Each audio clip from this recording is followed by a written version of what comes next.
My name is Christian Ashley, a seminary student and servant of God, and you are listening to the Let Nothing Move You podcast, a proud Anazal Ministries podcast.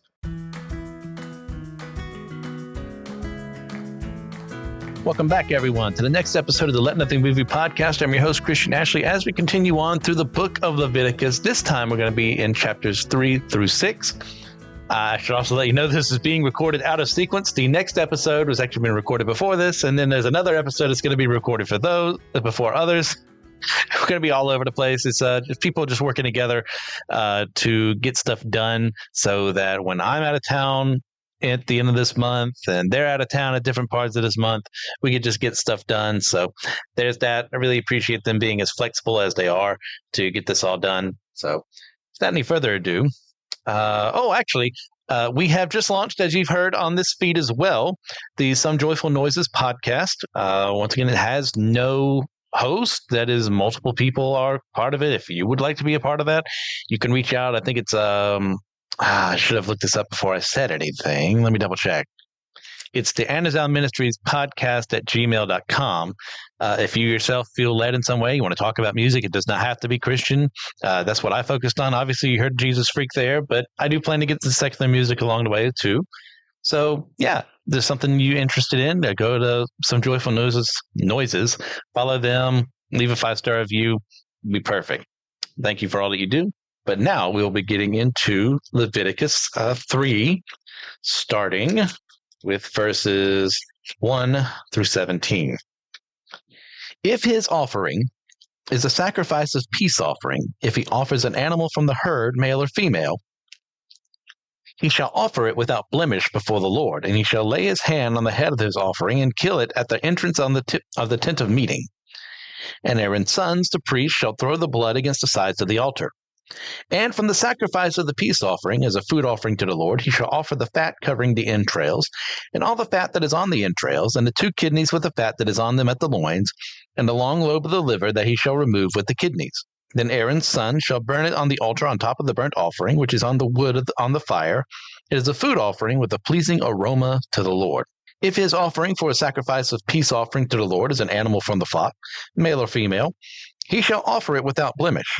If he offers a lamb for his offering, then he shall offer it before the Lord, lay his hand on the head of his offering, and kill it in front of the tent of meeting, and Aaron's sons shall throw its blood against the sides of the altar. Then from the sacrifice of the peace offering he shall offer as a food offering to the Lord its fat.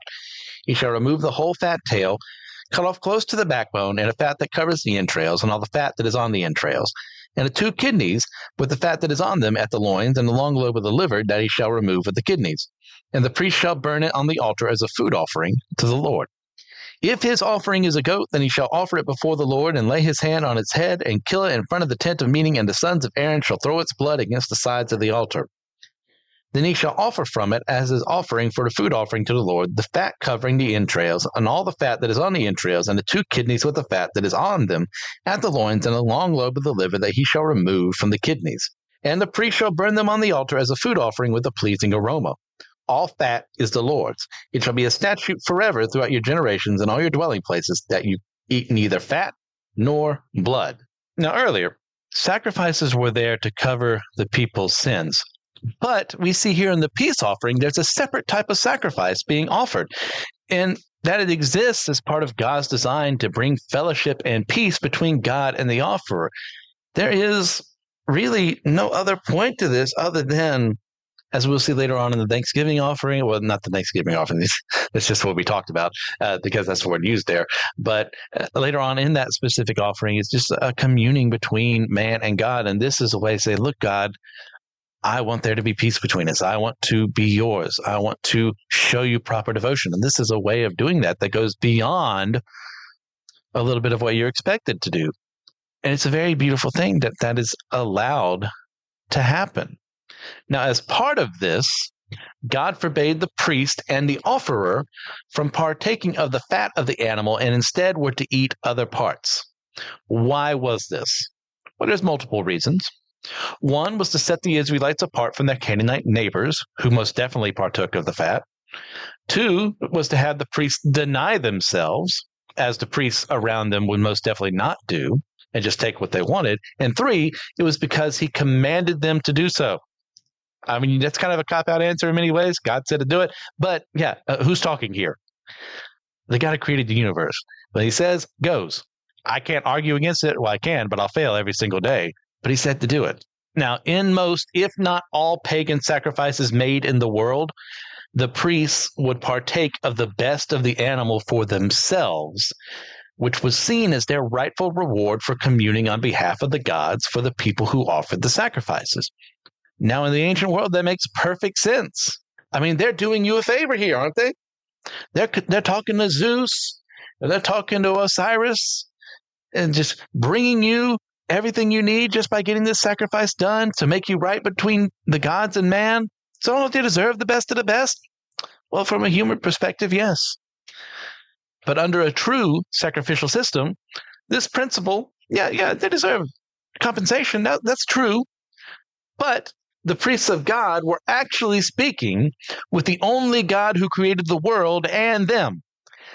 God demanded that they be better than their Canaanite, Egyptian, Moabite, and more neighbors, in that they never used the sacrifices for self-gain and were to humble themselves by taking the still good, but not as good as the fat portions of the animal for their own.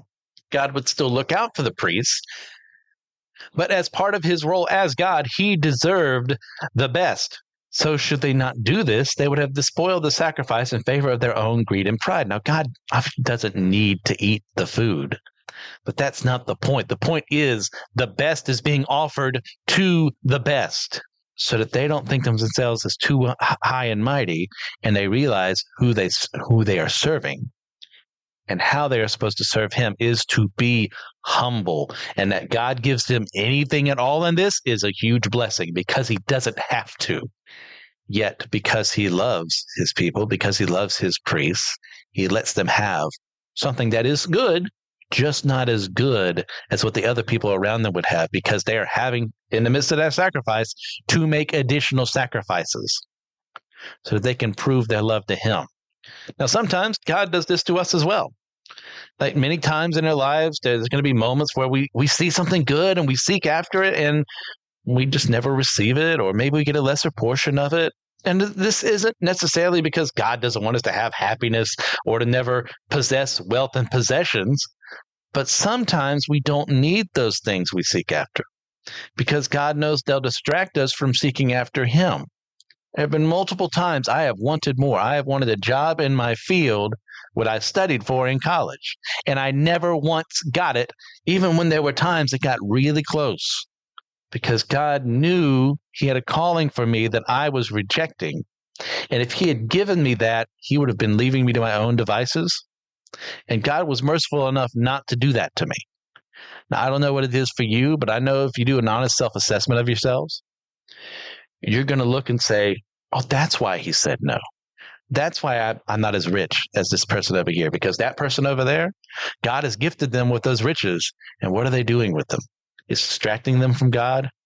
It's leading them away from truth because they think they're comfortable, because they think that they're safe. But God has brought some of us to the point of view like we're not safe, no matter how much wealth we accumulate, because it helps bring our dependence back to him. Now, as far as the blood is concerned, there are multiple reasons for the blood not to be consumed. There is, of course, nutritional reasons for this, but it was primarily because the blood was there in the sacrifice to cover sin, not to encourage more sin. And because the blood represents life. Humans and animals of most stripes, not all, need a consistent flow of blood or something in that shape or form throughout their bodies in order to live. If you stick a hole in a human, the blood's going to pour out and the human's not going to last long unless something is done to stop the hole, whether from a knife, a gunshot wound, or what have you. We need to keep the blood inside of ourselves, otherwise we die. Even at a time when medical knowledge was not the best, we knew enough to say, I think that blood is helping to keep us alive. Because when, that guy over there loses it, oh, well, he doesn't make it for long. So this principle was brought up by God, so something that they all understood. That blood is important. It keeps you alive. That is part of what is going on here. I am allowing these animals that I created to die in your place through their loss of blood. So don't make that sacrifice an abomination by drinking of that blood and acting like it's okay, because you are making this a mockery of itself. You are blatantly abusing what you understand of blood in light of what was being done on the sacrifice on behalf of the offerer, which was to keep them alive, which was to make things right between them and God. And that's what that blood represented. That's why we bring up the blood of the Lamb with Jesus Christ on the cross, because that blood not only covers sin, but for those who are his, removes the weight of sin, removes everything that would send us to where we rightfully deserve to be if we turn to him. So by partaking of blood in any way, shape, or form, drinking, eating, whatever, you miss the point of what that blood is there for. So the Israelites were never to do that. And we'll go from there. Chapter 4, verses 1 through 12. And the Lord spoke to Moses, saying, Speak to the people of Israel, saying, If anyone sins unintentionally in any of the Lord's commandments about things not to be done, and does any one of them, if it is the anointed priest who sins, thus bringing guilt on the people, then he shall offer for the sin that he has committed a bull from the herd without blemish to the Lord for a sin offering. He shall bring the bull to the entrance of the tent of meeting before the Lord, and lay his hand on the head of the bull, and kill the bull before the Lord. And the anointed priest shall take some of the blood of the bull, and bring it into the tent of meeting. And the priest shall dip his finger in the blood, and sprinkle part of the blood 7 times before the Lord in front of the veil of the sanctuary. And the priest shall put some of the blood on the horns of the altar of fragrant incense before the Lord that is in the tent of meeting, and all the rest of the blood of the bull shall pour out at the base of the altar of burnt offering that is at the entrance of the tent of meeting. And all the fat of the bull of the sin offering he shall remove from it, the fat that covers the entrails, and all the fat that is on the entrails, and the 2 kidneys with the fat that is on them, and the loins, and the long lobe of the liver that he shall remove with the kidneys, just as these are taken from the ox as a sacrifice of the peace offerings. And the priest shall burn them on the altar of burnt offering. But the skin of the bull and all its flesh, with its head, its legs, its entrails, and its dung, all the rest of the bull he shall carry outside the camp to a clean place, to the ash heap, and shall burn it up on a fire of wood. On the ash heap it shall be burned up. Now we see here, God's love is so expansive that he even offers a way out if someone sins unintentionally. This extended also to the priests, who were just as able to do this as their congregations. Now, God, knowing people, knows that sometimes we are gullible and we sign something we're not supposed to that may lead to our names being brought up for criminal investigations, or perhaps we get tired and lose focus and we just agree, hey, I'll do that, and then realizing, oh, no, I should have never agreed to do that. I was covering up someone else's sins by agreeing to do what they were doing. Or I was talking in a way where I was gossiping without even realizing that I was gossiping. So God, knowing this, knowing that we can unintentionally get involved with things or repeat something that we heard that leads to sin without realizing it, he offered a way to make up this for our sake. Now, those examples I used earlier, there's someone I know who was told by his boss, hey, just sign this form real quick. It's something everyone's got to do. And he did it without checking to see what it was. And as a result, came under investigation for embezzlement because his name was on that paper, or saying that it was okay that what was being done was being done.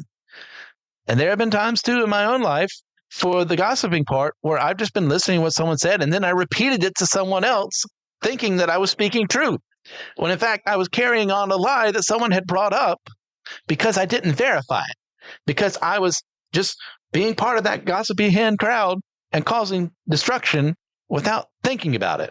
So we need to be careful. And that's why I would even argue that this would apply to sins that the people forgot that they did. Unless one possesses an eidetic memory, then they can't possibly remember every single time that they sinned against people and against God. So a sacrifice like this was made to make up for what they had forgotten. This is why I am glad I am not a Catholic. I think the Catholic Church does amazing things. I think most of them are believers, but confessing my sins to a priest and that being really one of the only ways I can commune with God in that manner would destroy me, because I know I've forgotten bad things that I've done. I've forgotten the evil that I've done. And yeah, you can say, oh, yeah, well, Lord, well, talk to your pastor. Oh, yeah, he's going to be a priest in a situation. And there's something I did, but I don't know what it is. that just doesn't sound very good, does it?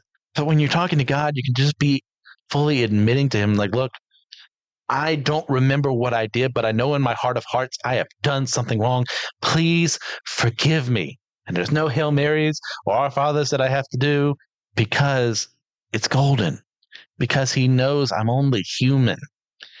And the same applies to us. We have those sins that we have no memory of because, hey, other things simply took the places of those memories. Like the human brain can only keep so much information filed away.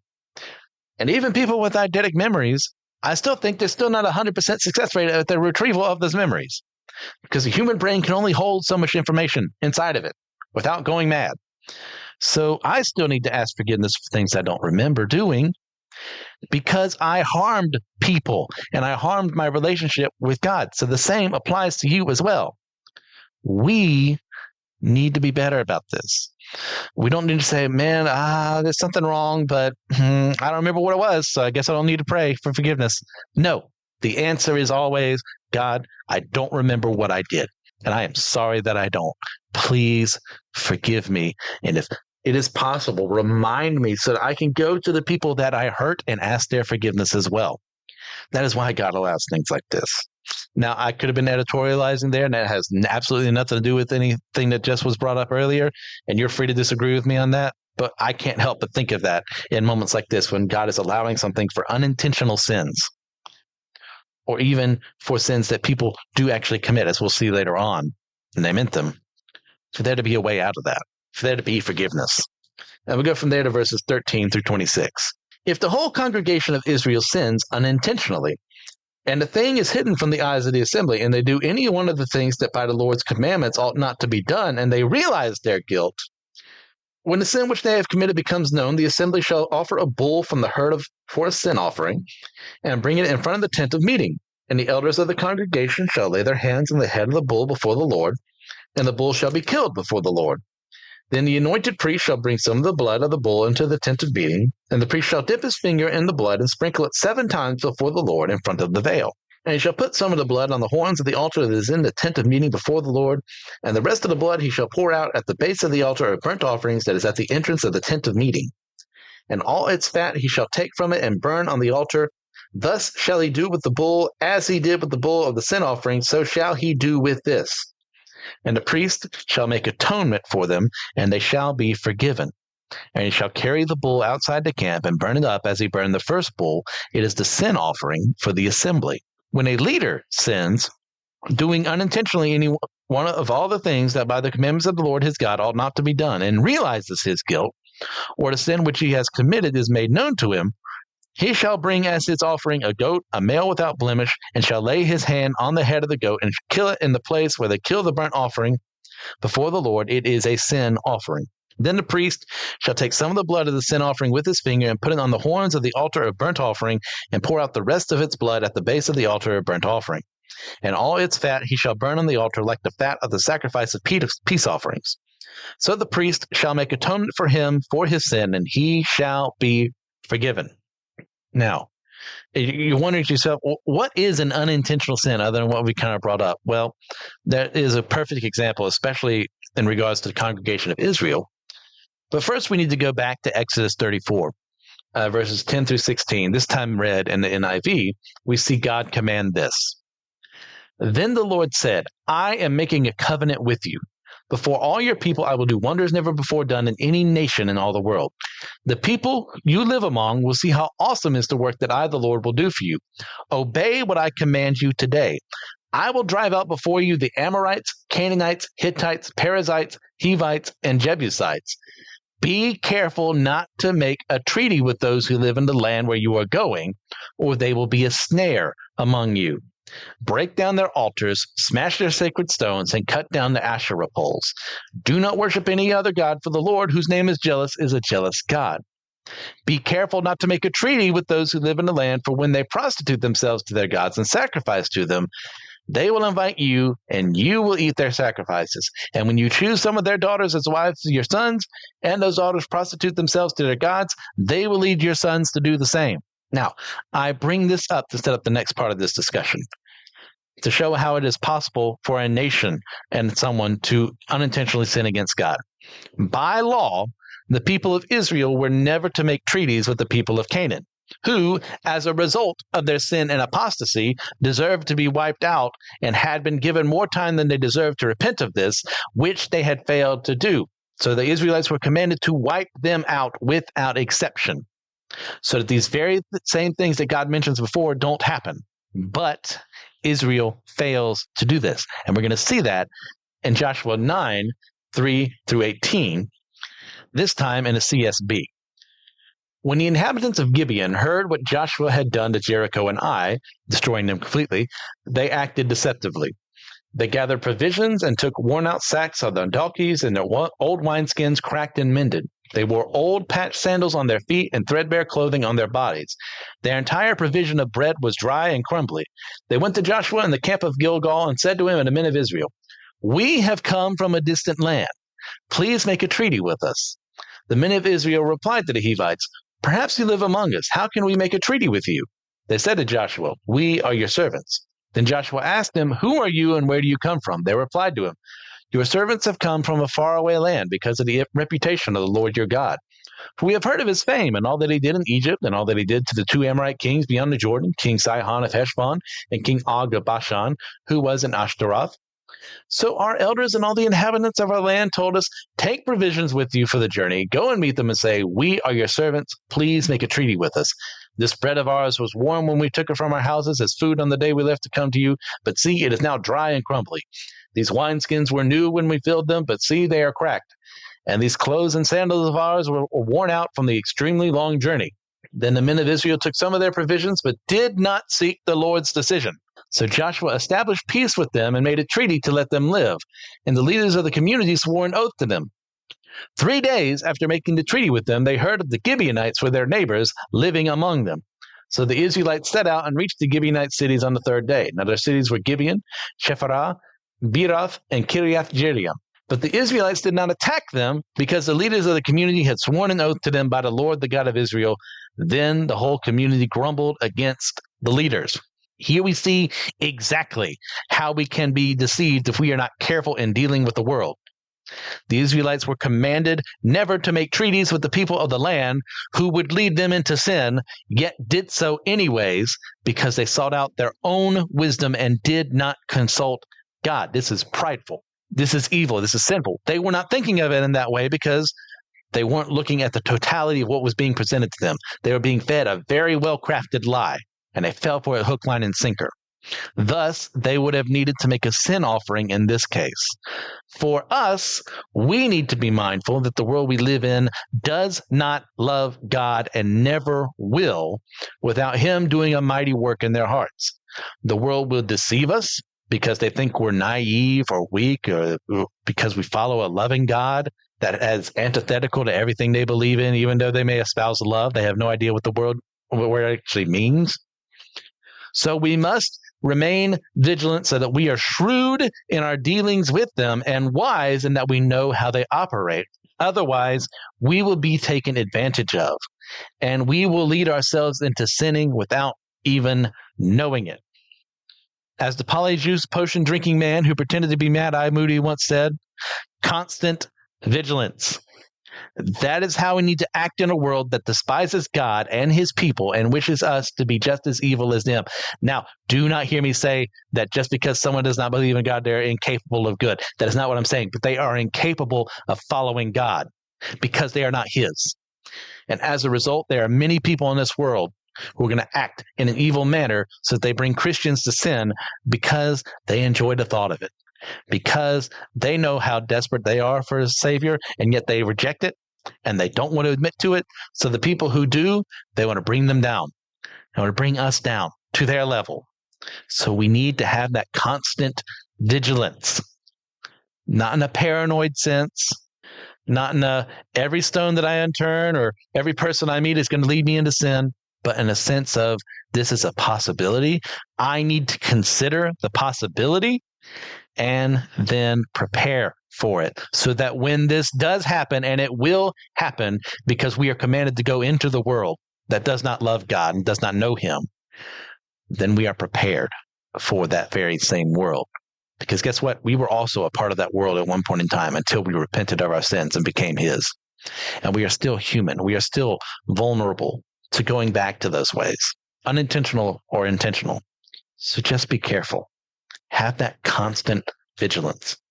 Now we also see here, just as the priests needed to partake in the sin offering, so too did the leaders, because no one was above offering sacrifices for their sins, intentional or not. Later on, when Israel has kings, the good ones will do this, and the bad ones will ignore it.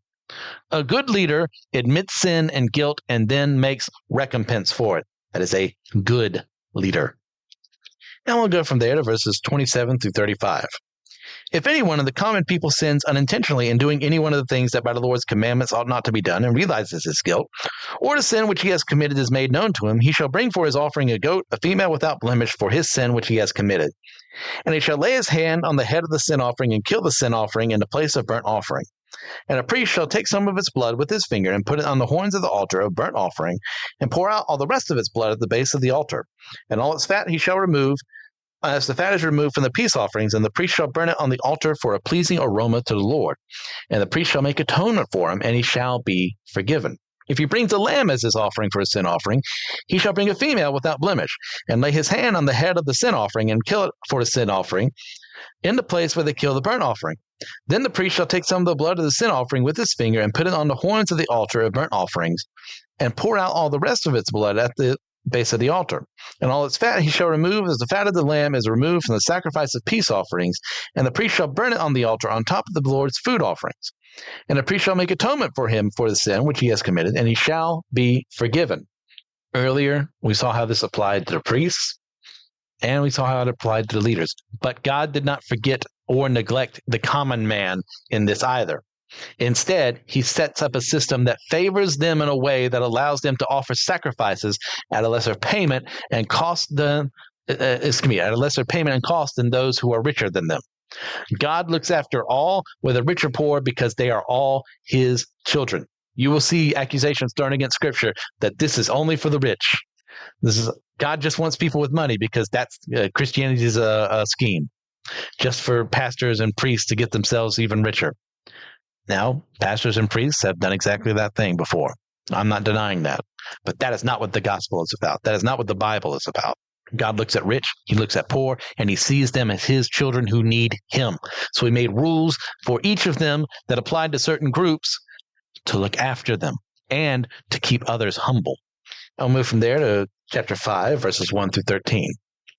If anyone sins in that he hears a public adjuration to testify, and though he is a witness, whether he has seen or come to know the matter, yet does not speak, he shall bear his iniquity. Or if anyone touches an unclean thing, whether a carcass of an unclean wild animal, or a carcass of unclean livestock, or a carcass of unclean swarming things, and it is hidden from him, and he has become unclean, and he realizes his guilt, or if he touches human uncleanliness, of whatever sort the uncleanness may be, with which one becomes unclean, and it is hidden from him, when he comes to know it and realizes his guilt, or if anyone utters with his lips a rash oath to do evil or to do good, any sort of rash oath that people swear, and it is hidden from him, when he comes to know it and he realizes his guilt in any of these, and confesses the sin he has committed, he shall bring to the Lord as his compensation for the sin that he has committed a female from the flock, a lamb or a goat, for a sin offering. And the priest shall make atonement for him for his sin. But if he cannot afford a lamb, then he shall bring to the Lord as his compensation for the sin that he has committed 2 turtle doves or 2 pigeons, one for a sin offering, and the other for a burnt offering. He shall bring them to the priest, who shall offer first the one from the sin offering. He shall wring its head from its neck, but shall not sever it completely. And he shall sprinkle some of the blood of the sin offering on the side of the altar, while the rest of the blood shall be drained out at the base of the altar. It is a sin offering. Then he shall offer the second for a burnt offering according to the rule, and the priest shall make atonement for him for the sin that he has committed, and he shall be forgiven. But if he cannot afford 2 turtle doves or 2 pigeons, then he shall bring as his offering for the sin that he has committed 1/10 of an ephah of fine flour for a sin offering. He shall put no oil on it, and shall put no frankincense on it, for it is a sin offering. And they shall bring it to the priest, and the priest shall take a handful of it as as its memorial portion, and burn this on the altar on the Lord's food offerings. It is a sin offering. Thus the priest shall make atonement for him for the sin which he has committed in any one of these things, and he shall be forgiven. And the remainder shall be for the priest, as in the grain offering. Failure to act when you can bring change and justice is a sin. To not do so is an act of pride and self-preservation in ways that have nothing to do with being a Christian who wishes to work with God. We are called to be light in the world, and if we cover up that light, we have failed the world. We have failed ourselves and our community. This also extends to when we unintentionally do this. We think, oh, well, someone told me this information. Well, surely they're going to do something about it. And we realize they didn't. Well, then we need to make up for that. We need to speak up when that person should have spoken up. When we have realized that we have sinned after the fact, we must repent and not wallow in misery and self-pity, but to remain constantly vigilant and more aware of where we're needed and how we need to be better at recognizing the motivations of others who try and lead us down the path of sinning with them. When someone tells us, hey, I've got this new thing, I'm going to be helping people, and we say, man, I'm going to help you out. And we do, and we realize they're actually using us and they're scamming people in some way, or they're taking more money than they should. And we were a part of that process without realizing it. Our oath, our vow that we gave is null and void because we were letting us in, but we maintain some guilt for not being as vigilant as we should have. So there needs to be an asking for forgiveness from God and restitution as best as possible to the people who were hurt. So once again, all throughout the Bible, we're told, hey, never make a vow. We are told never to make rash vows. And sorry, I misspoke earlier. We are told not to make vows in a sense that Jesus is like, hey, let your word be your word. But for the people at this time, they were allowed to have vows. I got my, goodness gracious, wires crossed there. So be careful about what you do and what you say you will do, because your word has meaning. Your word is and should be your bond. So just be careful. Just think about it and realize that when you do screw up, because guess what? You're human, and you and I, we will screw up. It's okay. Ask forgiveness, make restitution. Now, we also see here God continuing to look after and protecting the poor, knowing that not everyone will be able to afford the animals needed to offer the sacrifice. So he gave a way out that helped them afford it and allowed them to participate. He gives two ways out. If you can't afford the lamb, get the turtle doves or pigeons. If you can't do that, give a tenth of an ephah of flour. You know why this exists? Because God knew it would come up one day. So he told his people, if someone is too poor to do this, there is a way out for them so that they could still make things right with me because he loved them.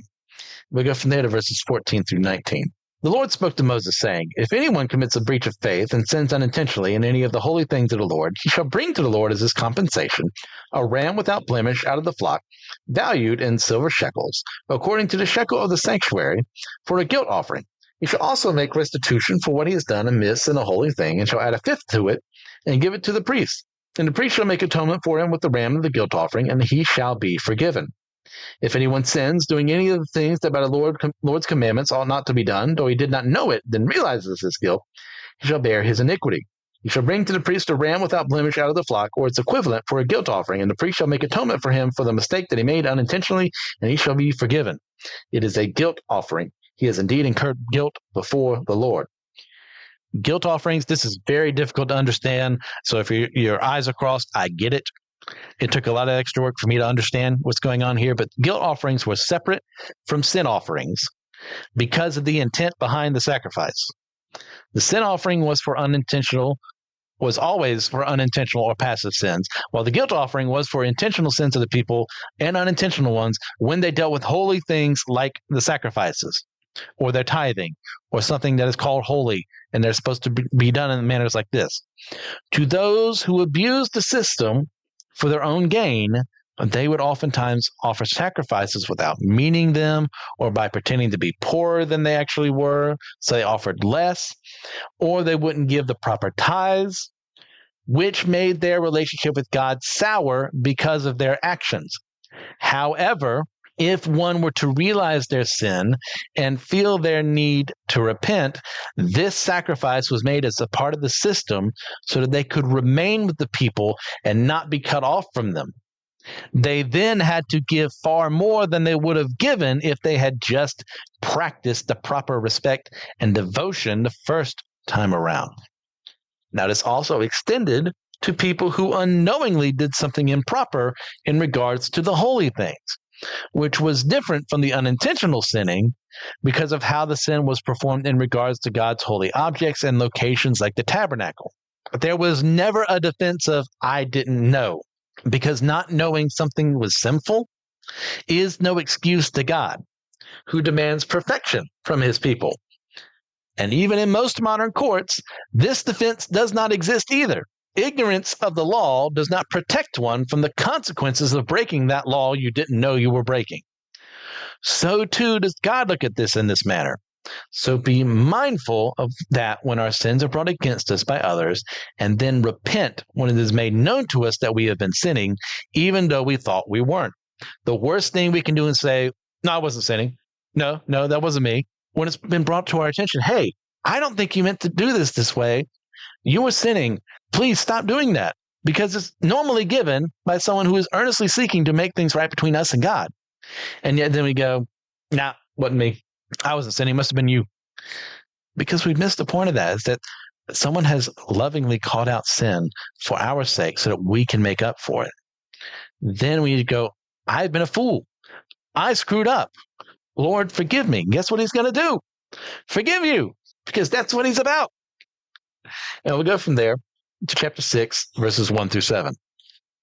The Lord spoke to Moses, saying, if anyone sins and commits a breach of faith against the Lord by deceiving his neighbor in a manner of deposit or security or through robbery, or if he has oppressed his neighbor or has found something lost and lied about it, swearing falsely in any of all the things that people do and sin thereby, if he has sinned and has realized his guilt and will restore what he took by robbery, or what he got by oppression, or the deposit that was committed to him, or the lost thing that he found, or anything about which he has sworn falsely, he shall restore it in full and shall add a fifth to it, and give it to him to whom it belongs on the day he realizes his guilt. And he shall bring to the priest as his compensation to the Lord a ram without blemish out of the flock, or its equivalent for a guilt offering. And the priest shall make atonement for him before the Lord, and he shall be forgiven for any of the things that one may do and thereby become guilty. Guilt offerings also required that the offerer make restitution to the person that they hurt before the sacrifice could be made. Otherwise, they could make the sacrifice and never make up for what they did. This prevented sinfulness from being maintained and was to keep the offerer honest in their dealings with others. They could make the sacrifice and then never give that person the money, and especially not give them the extra money they were supposed to give, which was completely missing the point. So to prevent that, they had to do it beforehand, before this offering could even be offered, because God knows the hearts of men. And he knew someone would try and make their way out of this through a loophole. So he shut it down before that could even happen. I'm going to go from there to verses 8 through 18. The Lord spoke to Moses, saying, command Aaron and his sons, saying, this is the law of the burnt offering. The burnt offering shall be in the hearth on the altar all night until the morning, and the fire of the altar shall be kept burning on it. And the priest shall put on his linen garment and put his linen undergarment on his body, and he shall take up the ashes to which the fire has reduced the burnt offering on the altar, and put them beside the altar. Then he shall take off his garments and put on other garments, and carry the ashes outside the camp to a clean place. The fire on the altar shall be kept burning on it, it shall not go out. The priest shall burn wood on it every morning, and he shall arrange the burnt offering on it, and he shall burn on it the fat of the peace offerings. Fire shall be kept burning on the altar continually, it shall not go out. And this is the law of the grain offering. The sons of Aaron shall offer it before the Lord in front of the altar. And one shall take from it a handful of the fine flour of the grain offering and its oil and all the frankincense that is on the grain offering, and burn this as a memorial portion on the altar, a pleasing aroma to the Lord. And the rest of it Aaron and his sons shall eat. It shall be eaten unleavened in a holy place. In the court of the tent of meeting they shall eat it. It shall not be baked with leaven. I have given it as their portion of my food offerings. It is a thing most holy, like the sin offering and the guilt offering. Every male among the children of Israel may eat of it, as decreed forever throughout your generations from the Lord's food offerings. Whatever touches them shall become holy. Now this flame here that we see was meant to be eternally stoked, showcasing how, under the system of the law, there would always be a need for it to be used at the ready. This didn't happen throughout Jewish history and doesn't need to happen now because of Jesus and his perfect and final sacrifice that upended the sacrificial system. But the point remains of what it was supposed to represent, that this was not to go out so long as they were under this system. They were supposed to be holy. They were supposed to be continually doing this. And chances are that never happened. It never remained 100% there all the time. Or maybe it did, but the sacrifices were being given in an unlawful way, in an unholy way. So while they were maintaining these parts of the law, they weren't maintaining the rest of the law. And we go from there to verses 19 through 30. The Lord spoke to Moses, saying, "This is the offering that Aaron and his son shall offer to the Lord on the day when he is anointed: a tenth of an ephah of fine flour as a regular grain offering, half of it in the morning and half in the evening. It shall be made with oil on a griddle. You shall bring it well mixed in baked pieces like a grain offering, and offer it for a pleasing aroma to the Lord. The priest from among Aaron's sons, who is anointed to succeed him, shall offer it to the Lord as decreed forever. The whole of it shall be burned. Every grain offering of a priest shall be wholly burned. It shall not be eaten." The Lord spoke to Moses, saying, "Speak to Aaron and his sons, saying, This is the law of the sin offering. In a place where the burnt offering is killed, shall the sin offering be killed before the Lord. It is most holy. The priest who offers it for sin shall eat it. In a holy place it shall be eaten, in the court of the tent of meeting. Whatever touches its flesh shall be holy, and when any of its blood is splashed on a garment, you shall wash that on which it was splashed in a holy place. And the earthenware vessel in which it is boiled shall be broken. But if it is boiled in a bronze vessel, that shall be scoured and rinsed in water. Every male among the priests may eat of it. It is most holy. But no sin offering shall be eaten from which any blood is brought into the tent of meeting to make atonement in the holy place. It shall be burned up with fire." Now, what God commands here is for Aaron and his sons to lead by example and offer sacrifices for themselves first to show that they wouldn't be above what was asked of the people. Leaders must do the same today. As a leader, no matter how small of a leader I may be, I should be expected to do what I am asking you to do, whether that be volunteering in church, reaching out to the lost, or what have you. A good leader leads by example, and a bad leader leads by example. But only one of those will lead his people to righteousness. The moment congregations see their leaders acting in sin, it inevitably descends into madness, because then they think they can do the same, when it has always been true that neither leaders nor the people should act in an unholy manner. So I ask all of you as leaders, wherever you're at, whether it be just checking people in, whether it be organizing food drives, or maybe you're the lead pastor of a church somewhere, maintain that constant vigilance. Be in charge. Remind yourself of what sin can do to a congregation, especially what it can do if you are the one who commits it, because they're looking at you. The kids are looking at you. The youth group's looking up at you. The regular people of the congregation are looking up at you. The world is looking at you. Don't you just see every time that a pastor screws up, or a youth pastor screws up, or a secretary screws up, how the world rejoices in how they portray them? Another Christian, those self-righteous people, another bit of hypocrisy among them. Guess they're just not as good as they say they are. Guess their God isn't really worth serving. How many times does that happen? Too many. It should never happen. And it happens because leaders forget where they're at. They forget to protect themselves and their congregations by rejecting and denying their sinful natures. And we're going to see later on, this happened to Aaron's sons too, to two of them. As a failure of leadership, as a failure of a leader passing on knowledge to those who will lead after them, we need to be vigilant. We cannot allow this evil to spread. So be mindful of that wherever you're at, and realize whatever you're doing in the church, whatever you're doing outside of the church, in any leadership role whatsoever, we are responsible for acting like Jesus Christ to the world. And when we don't, the world is going to take notice. The church is going to take notice. And we've got to prevent that from happening. Thank you all for listening today. Please, if you get a chance, leave a 5-star review on your podcasting platform of choice, just to help us with the ratings there. If you're interested in my own fiction writing, you can find my works at starvingwritersguild.com or on Amazon by searching for the name MC Ashley. If you're all interested in some further solid studies into the Bible and its teachings, then check out the other members of the Anazal Ministries podcasting network. You can find me specifically on systematic ecology, why I don't like Friday Night Frights, and some joyful noises. You can contact me at letnothingmoviepodcast@gmail.com. I'd like to extend a special thank you to Joshua Knoll for the editing that he does and for music he adds to the podcast. And with all that in mind, God bless you all in accordance to his will and not mine. And allow me one more time to remind you, let nothing move you.